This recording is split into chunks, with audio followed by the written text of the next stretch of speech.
Sab'atun yudhilluhumullahu fi dhillihi yauma la dhilla illa dhilluh. Ada 7 golongan yang akan mendapatkan syafaat dari Allah Subhanahu wa taala.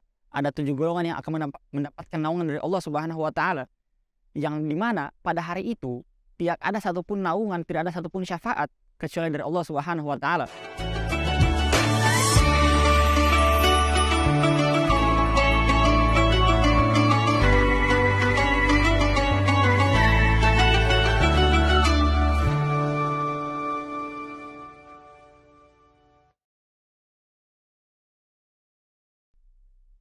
Bismillahirrahmanirrahim.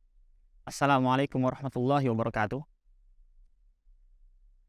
Alhamdulillahilladzi arsala rasulahu bil huda wa dinil haqq liyudhhirahu 'alad dini kullihi wa kafaa billahi syahida.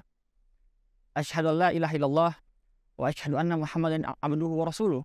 Rabbi shrah li sadri wa yassir li amri wahlul 'uqdatam min lisani yafqahu qawli, amma ba'd. Baik. Beberapa tahun yang lalu, ketika saya masih mondok di pesantren Al-Falah, ada satu hadis yang dimana hadis itu sangat menarik bagi saya. Hadis ini tercantum dalam kitab Sahih Imam Bukhari, nomor hadis 660 kalau saya tidak salah ingat, dalam kitab Adzan. Hadisnya itu berbunyi seperti ini. Sab'atun yudhilluhumullahu fi dhillihi yauma la dhilla illa dhilluh. Ada 7 golongan yang akan mendapatkan syafaat dari Allah Subhanahu wa taala. Ada 7 golongan yang akan mendapatkan naungan dari Allah Subhanahu wa taala. Yang dimana pada hari itu tidak ada satupun naungan, tidak ada satupun syafaat kecuali dari Allah Subhanahu wa taala. Yang pertama, imamun adil, seorang pemimpin yang adil. Jika kita berbicara tentang konsep keadilan, tentu akan berbicara panjang, lebar, dan sangat lama. Namun secara garis besar, saya rasa keadilan itu dapat kita simpulkan bahwa tidak harus selalu sama, tidak harus selalu seimbang. Karena setiap orang memiliki porsi yang berbeda, setiap orang harus mendapatkan porsinya masing-masing. Imamun adil, seorang pemimpin yang adil.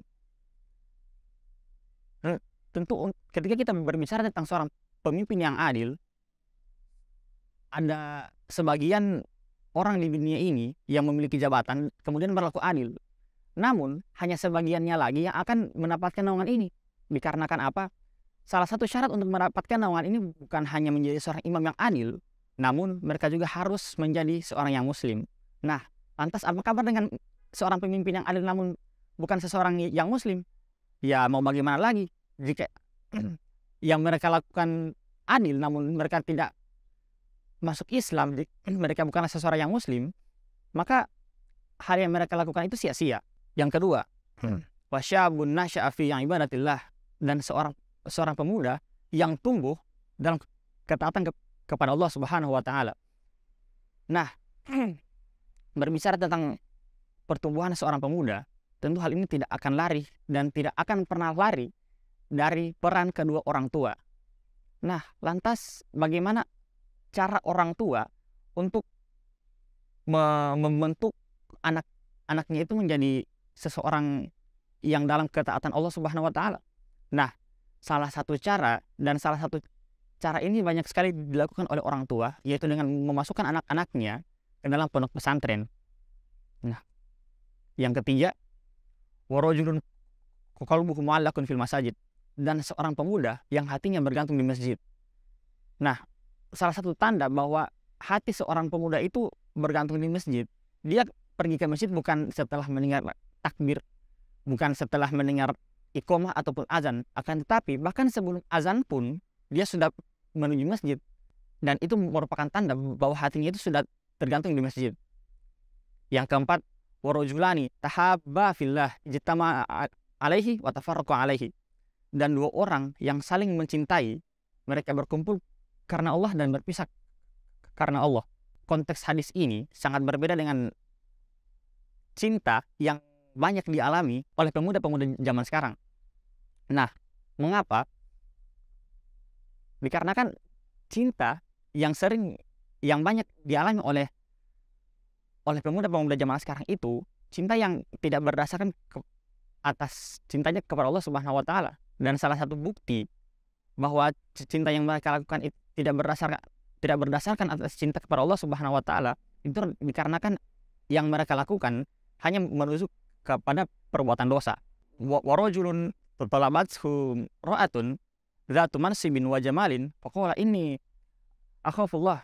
Dan seorang pemuda yang diajak oleh seseorang wanita untuk berzina, yang mana wanita itu memiliki kedudukan serta kecantikan. Kemudian si pria ini berkata, sesungguhnya aku takut kepada Allah Subhanahu wa taala.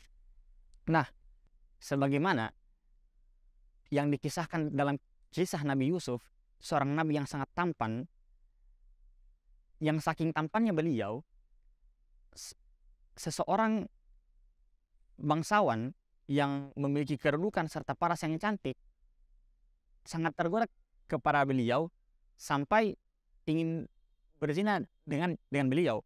Akan tetapi dikarenakan rasa takut beliau kepada Allah Subhanahu wa taala lebih besar, maka beliau menolak ajakan wanita tersebut.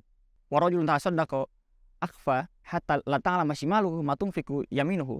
Dan seorang pemuda yang bersedekah secara sembunyi-sembunyi sampai tangan kirinya tidak mengetahui apa yang disedekahkan oleh tangan kanannya.